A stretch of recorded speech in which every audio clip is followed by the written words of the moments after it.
La la la la la. How mow brown cow. Wah. Bow bow bow. What's up, everybody? Welcome to my channel. Welcome back to my channel because this is now my second video. My name is Yasminda, but everybody calls me Yaz, and I'm just doing reactions because it seems fun to do. I had a lot of fun doing the first one, but the first one was just a test. I realized that the audio was kind of like a little bit, I don't know, it was just in and out-ish, and it just sounded really bad. But after doing some research and some tinkering with the audio and learning a little bit about sound, this one should be better. So today we're going to check out a video by Extra History, and again, I am a history buff and I love most things history. This video is called History of Dentistry, and I chose this one because I just recently got 2 root canals, and I went back last week to get caps, and I was sitting in the office and I was just like, what were we doing before all this technology and all these machines? Like, what was happening? What was going on before the drill? And what did they do about cavities and stuff back then? So we're going to go ahead and check out this video. Without further ado, here we go. Babylonia, 700 BCE. A man begins a recitation, praying for relief from his toothache. To banish this pain, he recites the history of the creature that afflicts him. The worm went weeping before the sun god, his tears flowing before the god of the void. What wilt thou give me for food? He cries. What wilt thou give me for sucking? The gods offer fruit, Hey, but he yo. turns away. What use are me, the ripe fig and apricot? Lift me up, and among the teeth and gums cause me to dwell. The blood of the tooth I will suck, and of the gum I will gnaw its root. He packs medicine into his tooth and intones, Because thou hast said this, O toothworm, let the god of the void smite you with his mighty fist. Thus did dentistry begin, not with drills and sterile offices, but with magic. All right, lock me in. Let's lock in, you guys. This episode is sponsored by Child and Teen Checkups Program of Minnesota. As a parent, of course you're worried about your child, so you should visit your nearest clinic. Yeah, we're gonna go ahead and skip that. Dentistry may actually be one of the oldest forms of medicine, but it was also one of the last ones to professionalize. In fact, dentistry spent several millennia mired in magic and superstition, with chants, amulets, and folk beliefs working in conjunction with brutal treatments, like hand extraction. That's, of course, where a practitioner would take a tooth between their fingers, rock it. First of all, do you know how hard it is to pull out a tooth? A tooth is strong as heck. You know how hard it... Oh, I can't imagine. Oh, I can't imagine the pain. Oh. Back and forth. And wait. Please don't click away. Don't worry. We know a lot of people have phobias about dental surgery. To be honest, I have a few myself. So, Rob and I have had a talk about not getting too specific about the painful stuff in this episode. Haven't we, Rob? Yeah, right? We're not going to have another flu pandemic series on our hands, are we, Rob? Good. Because we all realize now that not everyone spends their days doing research in museums full of human bodies. Some people might get grossed out, Rob. I think we came to an understanding. Yeah, Rob, don't animate that. I don't... No, please don't. And Rob has assured me that this first part about Neanderthal dentistry is as bad as this episode gets. So let's push on through. Though the ritual that opened this episode comes from ancient Mesopotamia, we've actually discovered evidence of dental treatments in even Neolithic times. 13,000 years ago, Neanderthals were using basic tools for tooth extraction, placing sticks against an infected tooth and hitting it with a rock. And other early teeth show signs of having their infected bits scraped out with flint tools. But Neolithic healers only had to deal with wear and tear, teeth that cracked or ground down from overuse. It wasn't until the advent of agriculture that dental caries, better known as tooth decay, became a problem. Because farming meant sugars, from bread, beer, wine, and honey. And as civilization rose, Coming from sweet tooth, because I am a sweet tooth myself, a lot of that sugar will destroy your teeth. Take care of your teeth, guys. You're gonna be out here trying to bag shorty, and she gonna be like, ugh, look at your mouth. Like, let's keep our teeth, guys. Let's keep our teeth. Let's keep our teeth. hygiene fell, particularly among the upper class. But the kicker was, people didn't know that their diet was eroding their teeth. To ancient folks, the parties responsible were either demons, imbalanced fluids known as humors, or the pernicious, but imaginary, toothworm that burrowed holes in teeth and gums. Some treatments included smoking out the worm, packing a tooth with gums and wax to smother it, or wearing magical amulets to ward it away. Mesopotamian texts recommend elaborate rituals and spells, some of which involve venerating and kissing a human skull. What is with people and magic back then? It's like logic went out the window and everybody was just conspiracy theorists. I don't even think that that's the right word for that. But people were crazy. People still are crazy, but I can imagine back then they were nuts. Tooth extraction was also a common punishment, referred to twice in Hammurabi's code.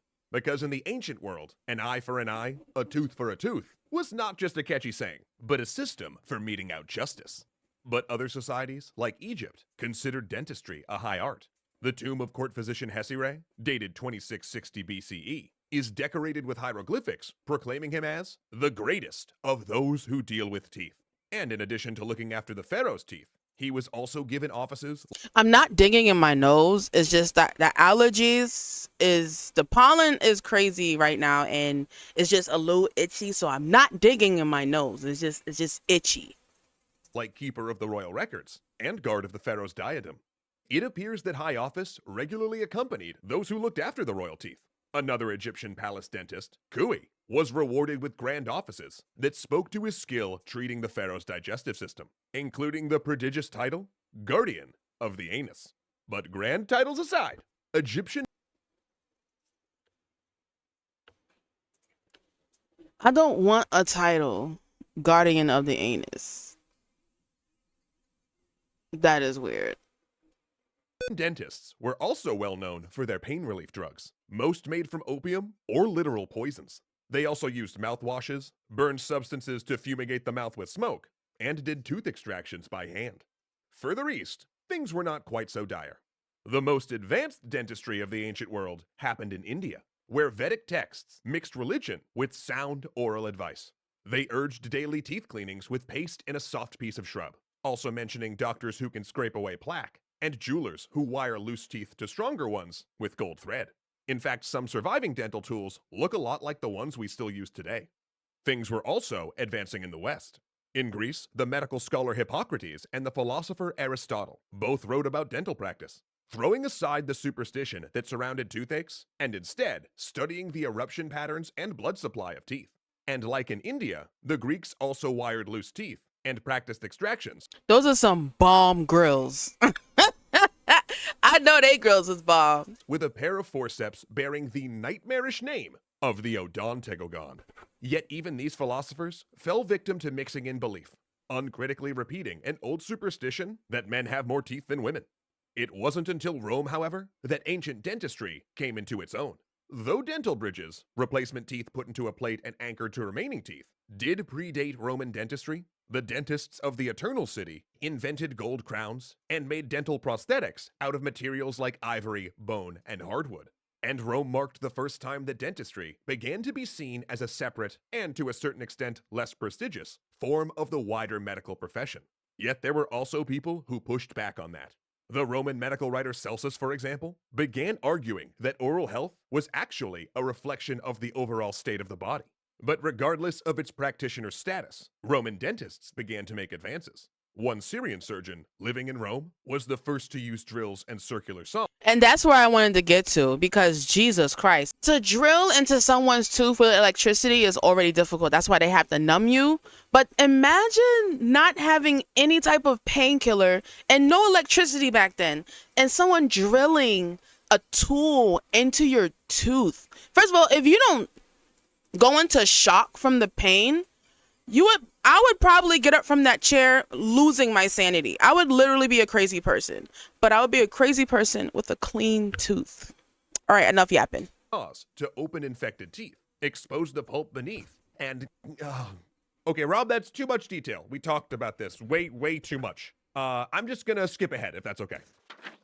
Another suggested curing gum abscesses by taking a red-hot poker. And are you kidding me? We talked about this, man. People don't want to see that. David doesn't want to draw that. You know what? I'm just going to keep turning pages until I find something that isn't excruciating, okay?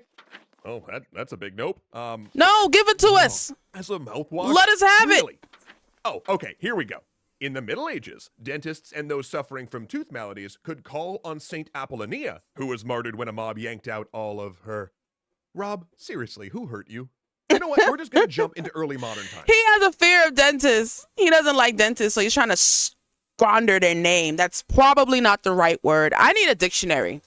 Despite the intervening centuries, by the 17th century, dental techniques hadn't really advanced much since the Roman era. In Europe, the profession was split between two types of practitioners. The first, tooth pullers, would travel the country as part of carnival shows and variety acts, extracting teeth on a stage in a weird marriage of medicine and entertainment. Most were untrained charlatans who dressed in bizarre costumes and Charlatan. I think that word is so funny. You charlatan. Those charlatans over there. How dare you, you charlatan. Okay, that's enough. Sorry. sold quack medicine. Trained in sleight of hand much like magicians, their assistants would mingle with the crowd and pretend to have teeth pulled early in the show, proving the process was quick and painless. The universe's first scam artist. Actually, no. I don't know. They left a trail of broken jaws, shattered teeth, and fatal infections in their wake. But in their own way, they were extending the long tradition of pairing magic with dentistry, using the power of belief to con audiences into buying miracle tonics, and lecturing on the conquest of the mythical toothworm. The relief they offered was little different from Mesopotamian priest doctors and Neolithic shamans. The second type of dental practitioner was the barber surgeon, which is exactly what it sounds like. A barber who also does surgery. See, back in the 12th century... First of all, absolutely not. I'm not letting nobody in my mouth who be cutting hair. You know how dirty people's hair is? People's hair holds so much bacteria. And then you gonna cut hair? First of all, you had no electricity, so of course you was doing all this by hand with the brain fart. The razors. And then you gonna wash your hands. Probably, yeah, I'm sure y'all didn't have soap. Whatever y'all disinfected stuff with. And you gonna go and dig in somebody's mouth. And their mouth is dirty. Their mouth is dirty too. And you gonna go and dig it. That's nasty. Century, the Vatican had sent out an edict attempting to professionalize the medical field. In particular, the dangerous but increasingly common practice of surgery. Major surgical operations were restricted to physicians, whereas the more minor services, such as bleeding, lancing boils, and dentistry, were left to the barber surgeons. Many countries and cities followed the Pope's lead and enacted the split. So if you ever wondered what that red and white striped pole outside your barbershop represents... Word, I see that. Well, I don't see it no more, but I used to see it a lot back in the 90s. Shut up. And it used to be all everywhere, and I always wondered, like, what is that? The white is for bandages, and the red is for blood. In fact, a spa Nice. day in the 17th century might involve getting a shave, some light leech work, having a bath, getting the corns cut off your feet, having your wig brushed out, and getting a tooth capped with gold. Well, that sounds relaxing. That sounds like a spa, even though I know it's for the farthest thing from a spa. Still nasty, very unhygienic. Barber surgeons weren't steeped in the superstition of the traveling shows, but they also weren't scientific. And the pairing of dentistry to cosmetic services revealed that the people of the time considered oral health to be an aesthetic concern, which couldn't be further from the truth. In fact, the Roman writer Celsus was right. An increasing amount of modern evidence links oral health with overall health. For instance, did you know that people with poor oral health are at even greater risk for heart attacks? For all you yuck mouths out there, you better get that checked out, or else you might be deleted by your heart. Your heart might do it for you. But luckily, medical dentistry was about to get its first champion. In 1723, the French dentist Pierre Fauchard published his book, The Surgeon Dentist, a treatise on teeth. And it's hard to even emphasize how revolutionary it was. First of all, Fauchard described in detail the methods of installing tooth fillings and dental prosthetics like bridges, creating a set of best practices of operations for people who had mostly learned through apprenticeships of varying quality. But this book went far beyond serving as a how-to guide for restorative dentistry. Fauchard also included a study of oral... First of all, Why them teeth look like that? Whose teeth look like that? That's gotta be genetic, because there's no way. There's absolutely no way. Anatomy and descriptions of how the mouth, teeth, and gums functioned. Critically, he identified for the first time that sugar was in fact the elusive substance that caused tooth decay. Hold on, y'all. It's hot. It's all hell in here. There we go. I need some air, because Jesus, it's like 80 degrees. And for people who don't know me, and then I'm letting you guys know, because we're a family, we're a unit here. Once I get some subscribers. Sorry, pollen. Anyway, so for people who do or don't know me, it doesn't matter, because everyone should know this about me. I hate being hot. Come here. I really hate being hot. I hate it. I really don't like being hot. I feel like I'm definitely not destined for hell, because I don't like being hot. But anyway, enough yapping. After more than 10,000 years, Fauchard had banished the evil spirits and toothworms from dental practice. Oral health would now be the realm of science, not demons. And dentistry would be its own profession. But science can often be just as wild as superstition. So join us next time as we enter the era of forensic dentistry, ether rags, and the pedal-driven drill. All right, that's gonna be the video, guys. W video of my guys and extra history. So thank you for watching, and I'll see you guys in the next video. Bye.